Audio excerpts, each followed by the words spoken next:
Hello everyone, welcome back to the channel. Financial year 24-25 में यदि कोई प्लॉट या लैंड आपने सेल किया है तो 17.5% तक का टैक्स आप बचा सकते हैं, और यदि कोई टीडीएस कट गया है तो उस पर कैसे रिफंड आप क्लेम कर सकते हैं, इस वीडियो में हम समझने वाले हैं।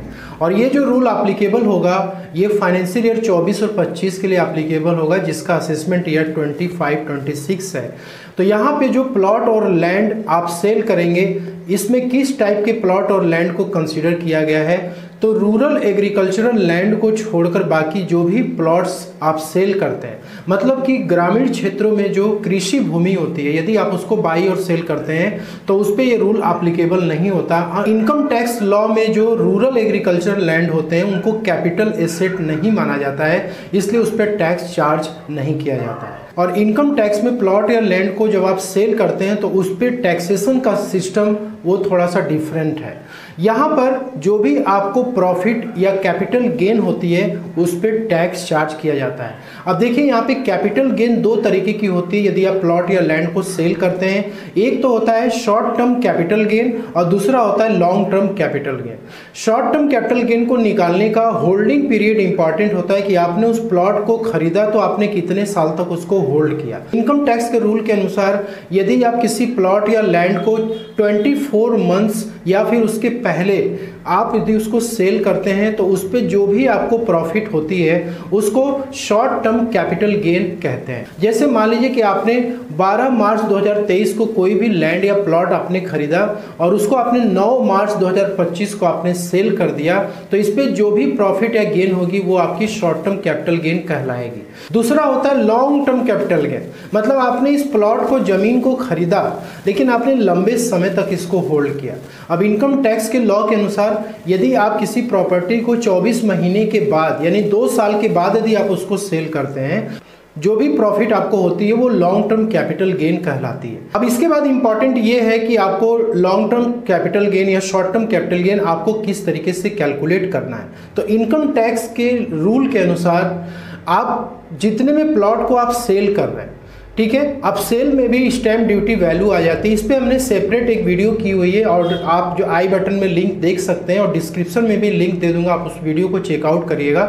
मैंने उसमें बताया हुआ है कि सेल वैल्यू आपको क्या लेनी है, ठीक है। तो सेल वैल्यू में से जब आप कॉस्ट ऑफ एक्विजिशन को माइनस करते हैं, कॉस्ट ऑफ एक्विजिशन का मतलब परचेस कॉस्ट बाई वैल्यू, जितने में आपने उस प्लॉट को आपने खरीदा था। अब इस परचेस कॉस्ट में भी क्या क्या चीज़ें आती हैं उसको भी मैंने उस वीडियो में समझाया, वो आप उसको चेकआउट करेंगे तो आपको सारी डिटेल में जानकारी मिल जाएगी। तो शॉर्ट टर्म कैपिटल गेन निकालने के लिए सेल वैल्यू में से आपको कॉस्ट ऑफ एक्विजिशन माइनस करना है, ठीक है। तो ये आपका शॉर्ट टर्म कैपिटल गेन आ जाता है। अब इस पर जो टैक्स चार्ज किया जाता है वो किया जाता है स्लैब रेट के अनुसार। उसके बाद है लॉन्ग टर्म कैपिटल गेन 23 जुलाई 2024। तो इसके पहले आपने कोई प्लॉट या लैंड सेल किया, लेट सपोज आपने अप्रैल में सेल किया, मई में सेल किया, जून में सेल किया, ठीक है। तो उस केस में ये है कि आपको सेल वैल्यू लेनी है और उसमें से इंडेक्स्ड कॉस्ट ऑफ एक्विजिशन को माइनस करना है।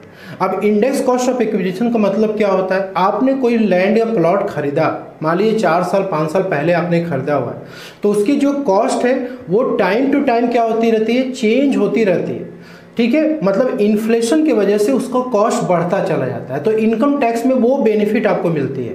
तो सेल में से इंडेक्स कॉस्ट ऑफ एक्विजिशन को आप माइनस करेंगे, जो भी आपका गेन आएगा वो आपका लॉन्ग टर्म कैपिटल गेन होगा और उस पर 20% से रेट से आपको टैक्स पे करना पड़ेगा। 20% का रेट आपको तब पे करना होगा जब आप अप्रैल, मई, जून या जुलाई में भी आप 23 जुलाई के पहले सेल आउट करेंगे तब, ठीक है। दूसरा यहाँ पे ये है कि यदि आपने प्लॉट को 23 जुलाई 2024 के बाद आपने सेल किया, यहाँ पे देखिए 2 ऑप्शन बताया गया था कि आपने उस प्लॉट को क्या 23 जुलाई के पहले आपने खरीदा था और आप 23 जुलाई के बाद इसको बेच रहे हैं। तो यहाँ पर जो सेलर था उसको 2 ऑप्शन दिया गया, क्योंकि अल्टीमेटली जो कैपिटल गेन टैक्स होता है वो सेलर को ही पे करना होता है अपने इनकम टैक्स रिटर्न में, ठीक है। 2 ऑप्शन दिया गया कि भाई आप क्या करिए, सेल वैल्यू में से आप इंडेक्स कॉस्ट ऑफ एक्विजिशन पहले माइनस कर लीजिए और 20% के रेट से आप टैक्स कैलकुलेट कर लीजिए। दूसरा ऑप्शन दिया गया कि बजट के बाद इंडेक्सेशन की बेनिफिट प्रॉपर्टी के ऊपर खत्म कर दिया गया। तो लैंड और प्लॉट पे जो भी इंडेक्सेशन मिलती थी उसको बजट में ख़त्म कर दिया गया। तो यहाँ पे बोला गया कि आप कॉस्ट ऑफ एक्विजिशन को माइनस करिए और 12.5% के रेट से आप टैक्स कैलकुलेट करिए। तो दोस्तों long term capital gain basically special rate से ही टैक्सेबल होता है, ठीक है। अब यहाँ पर आपको ये ऑप्शन दे दिया है कि दोनों आप टैक्स कैलकुलेट कर लीजिए और जिसमें आपको बेनिफिट लगता है आप उसी के अनुसार अपना टैक्स का पेमेंट करिए। लेकिन दूसरा यहाँ पे ऑप्शन दिया गया कि यदि आपने प्रॉपर्टी 23 जुलाई के बाद खरीदी हुई है और आप 23 जुलाई के बाद उसको बेच रहे हैं, ठीक है, तो उस केस में सेल में से cost of acquisition he minus होगा, यहाँ पे इंडेक्सेशन की बेनिफिट नहीं मिलेगी और 12.5% के रेट से आपको टैक्स देना पड़ेगा। तो यहाँ पे असेसमेंट ईयर 25-26 के लिए शॉर्ट टर्म कैपिटल गेन और लॉन्ग टर्म कैपिटल गेन की कैलकुलेशन में यहाँ पे चेक करें। यहाँ पे देखिए जो फर्स्ट 2 रो आप देख रहे हैं इसमें हम शॉर्ट टर्म कैपिटल गेन को कवर किए हुए हैं और इसके बाद जो नेक्स्ट यहाँ पे 3 रो आप देख रहे हैं इसमें हमने लॉन्ग टर्म कैपिटल गेन को कवर किया हुआ है, ठीक है। तो सबसे पहले शॉर्ट टर्म कैपिटल गेन को हम देख लेते हैं। तो यहाँ पे 12 मार्च 2023 को आपने लैंड या प्लॉट खरीदा, उसको आपने 10 मार्च 2025 को सेल कर दिया। एक्चुअल वैल्यू कस्टमर से ली गई थी 60 लाख रुपीस की, लेकिन stamp duty value 66 lakh rupees की आ गई। तो 10% का डिफरेंस होता है तो चल जाता है। यहाँ पर सेल वैल्यू सिर्फ 60 लाख रुपीस की कंसीडर की जाएगी। वाई वैल्यू मान लीजिए कि 53 लाख रुपीस का था। 7 लाख रुपीस दोस्तों यहाँ पे कैपिटल गेन आ गया, short term capital gain. TDS आपका सेक्शन 194IA में 1% के रेट से जो बायर है वो डिडक्ट करेगा, क्योंकि प्रॉपर्टी की वैल्यू 50 लाख या उसके ऊपर क्रॉस करती है। तो चलिए यहाँ पे टीडीएस आपका 60,000 रुपीज़ कट गया, क्योंकि 60 लाख का 1% निकालना है। अब यहाँ पे आप ये दोनों कॉलम छोड़ दीजिए, क्योंकि शॉर्ट टर्म कैपिटल गेन के केस में ये सब एप्लीकेबल नहीं है, ठीक है। तो यहाँ पर आपकी जो short term capital gain tax I वो कितनी आई, 0 आई। अब यहाँ पे देखिए मैंने यहाँ पे केवल कैपिटल गेन को समझाने के लिए एग्जांपल लिया हुआ। यदि आपको कैपिटल गेन के अलावा कोई और भी इनकम है तो आप उसको कंसीडर करके तभी आप कैलकुलेशन अपना करिएगा। तो यहाँ पे short term capital gain tax जब 0 आ गया दोस्तों, तो ये जो आपका टीडीएस कटा है इसको आप रिफंड में क्लेम कर सकते हैं। अब सेकेंड एग्जांपल में मान लीजिए 15 दिसंबर 2022 को आपने खरीदा, 2024 में आपने सेल कर दिया। 50 लाख की एक्चुअल वैल्यू थी, 58 लाख स्टैम्प ड्यूटी वैल्यू थी। अब देखिए यहाँ पे स्टैम्प ड्यूटी वैल्यू ज़्यादा हो चुका है, इसलिए सेल वैल्यू में आ जाएगा। और इसके बाद बाई वैल्यू 51.5 लाख का हम ले रहे हैं, 6.5 लाख STCG हो गया और यहाँ पे TDS कटा 58,000। अब यहाँ पे आपका शॉर्ट टर्म कैपिटल गेन कितना आया, 6.5 लाख, यानी कि 7 लाख के अंदर है। तो ये भी क्या हो जाएगा, आपका टैक्स फ्री हो जाएगा, आपको 0 टैक्स यहाँ पे देना पड़ेगा। और जो आपका TDS यहाँ पे कटा है उसको आप रिफंड क्लेम कर सकते हैं। तो शॉर्ट टर्म का आपने कॉन्सेप्ट समझ लिया। यहाँ पर आपने 5% का टैक्स आपने सेव कर लिया। 2021 में आपने बाई किया, 2025 में आपने सेल कर दिया। 55 लाख की एक्चुअल वैल्यू है, स्टैम्प ड्यूटी वैल्यू 45 लाख की है। 55 लाख यहाँ पे हम सेल वैल्यू कंसीडर करेंगे, ठीक है, क्योंकि हमारी actual value stamp duty value से ज़्यादा है। और 20 लाख यहाँ पे बाई वैल्यू लेके चल रहे हैं। 35 लाख का लॉन्ग टर्म कैपिटल गेन हो गया और TDS यहाँ पे कट गया 55,000। दोस्तों लॉन्ग टर्म कैपिटल गेन यदि लैंड और प्लॉट को सेल करने पे हो रही है तो उस पे टैक्स को सेव करने के अलग अलग तरीके हैं। यहाँ पे देखिए 2 सेक्शन इंपॉर्टेंट है, एक है सेक्शन 54F और दूसरा है सेक्शन 54EC।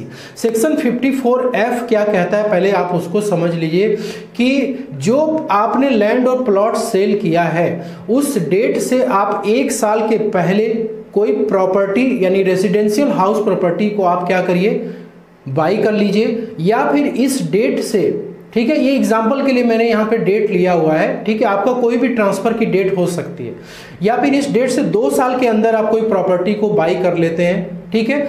यदि आपने बाई नहीं किया तो आप उसको कंस्ट्रक्शन भी करा सकते हैं। कंस्ट्रक्शन के लिए 3 साल की टाइम लिमिट दी जाती है। तो यदि आपने कोई भी रेजिडेंशियल हाउस प्रॉपर्टी को आपने बाई कर लिया, कंस्ट्रक्ट करा लिया, तो उस केस में आप सेक्शन 54F का एग्जेम्पशन क्लेम कर सकते हैं। अब इसका सिस्टम ये है कि जो आपकी ये सेल वैल्यू है ना 55 लाख, ये आपकी नई प्रॉपर्टी में इन्वेस्टेड होनी चाहिए। तो मान लीजिए आपने कोई नया प्रॉपर्टी 60 लाख रुपीस का आपने बाई कर लिया, ठीक। तो यहाँ पर दोस्तों जो आपकी कैपिटल गेन आ रही है 35 लाख रुपए की, ये पूरी क्या हो जाएगी, सेक्शन 54F में इसको एग्जेम्पशन मिल जाएगा। तो यहाँ पे दोस्तों अब लॉन्ग टर्म कैपिटल गेन क्या हो गया, 0 हो गया। ठीक है, आपको 35 लाख का जो कैपिटल गेन है वो आपका पूरा टैक्स फ्री हो गया, तो लॉन्ग टर्म कैपिटल गेन आपको 1 रुपए का नहीं देना है। 12.5% का टैक्स आपने बचा लिया। इसके बाद नेक्स्ट यहाँ पे एग्जांपल है, 2016 में आपने बाई किया, 2025 में आपने सेल कर दिया, 80 लाख रुपए की एक्चुअल वैल्यू है, 88 लाख रुपए स्टैम्प ड्यूटी वैल्यू आ रही है, तो 80 लाख हम यहाँ पे सेल वैल्यू कंसिडर करेंगे। 35 लाख रुपए आपने उस लैंड को खरीदा था, तो आपका कैपिटल गेन लॉन्ग टर्म आया 45 लाख रुपए और यहाँ पे टीडीएस कटा आपका 80,000 रुपीज। अब देखिए यहाँ पे इंपॉर्टेंट क्या है, आपने सेल किया 80 लाख रुपीस का, लेकिन जो नई प्रॉपर्टी आपने खरीदी या कंस्ट्रक्ट कराई वो कराई 75 लाख रुपीस में। अब ऐसे केस में ये जो आपका लॉन्ग टर्म कैपिटल गेन आया 45 लाख, ये आपका पूरा एग्जेम्प्ट नहीं होगा।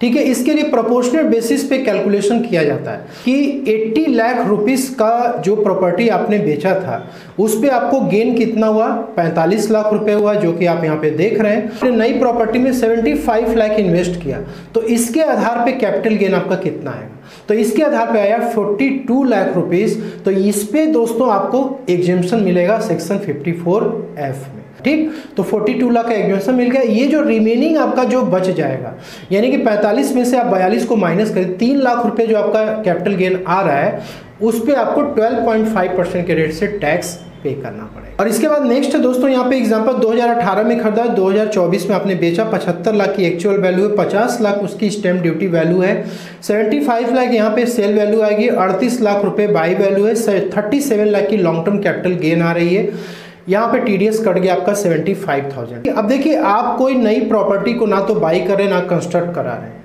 ठीक, तो ऐसे केस में एक सेक्शन आपको मिलता है सेक्शन 54EC। इसमें आप बॉन्ड में पैसा अपना इन्वेस्टमेंट कर सकते हैं। ठीक है, अब बॉन्ड में इन्वेस्टमेंट करने के लिए ये है कि जिस डेट को आप सेल कर रहे हैं उसके 6 महीने के अंदर आपको बॉन्ड में इन्वेस्टमेंट कर देना है। अब बॉन्ड के लिए आपको REC का बॉन्ड, NHAI का बॉन्ड, PFC का बॉन्ड और IRFC का बॉन्ड, ये 4 बॉन्ड में यदि आप पैसा अपना इन्वेस्ट करते हैं, कैपिटल गेन इन्वेस्ट करते हैं, तो आपको पूरा क्या हो जाएगा, छूट मिल जाएगा।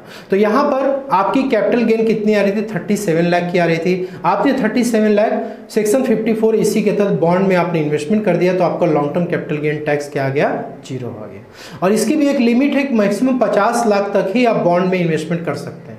तो आशा करता हूं कि ये कॉन्सेप्ट आपको क्लियर हो गया होगा। यदि आपको फिर भी कोई डाउट है तो आप पूछ सकते हैं। वीडियो अच्छी लगी लाइक शेयर जरूर करिए। मिलते हैं नेक्स्ट वीडियो में। Thank you so much.